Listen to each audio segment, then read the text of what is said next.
Hello, class. Mr. Young here. It is the end of our chapter on the Civil War. If you're on study day, that means it's probably around the 5th. So the last lesson was on the 2nd, which was a Friday. 3rd, 4th, weekend. 5th today is study day. The test will be tomorrow on Tuesday, March 6th. What happened? Well, we just finished the Civil War.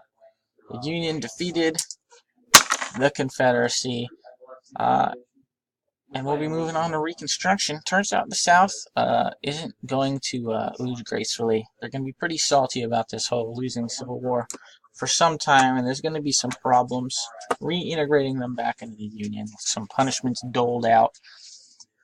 President Lincoln is going to be assassinated. It's going to be a rowdy time. But for now, let's focus on finishing up the Civil War. You have all your normal resources. You've got your study guide. If you can answer all these questions, you're probably in pretty great shape.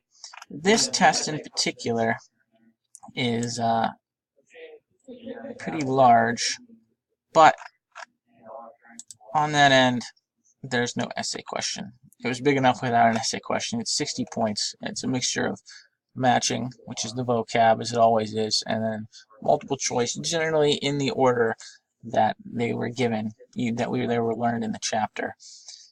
And some of them you've seen before, and some of them are brand new.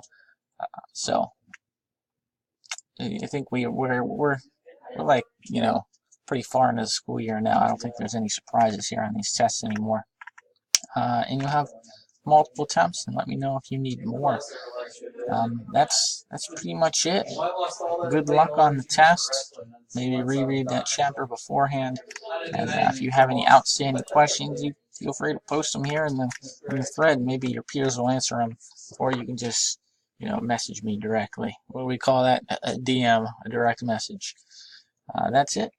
Good luck tomorrow, and Reconstruction begins in a couple days. Take care.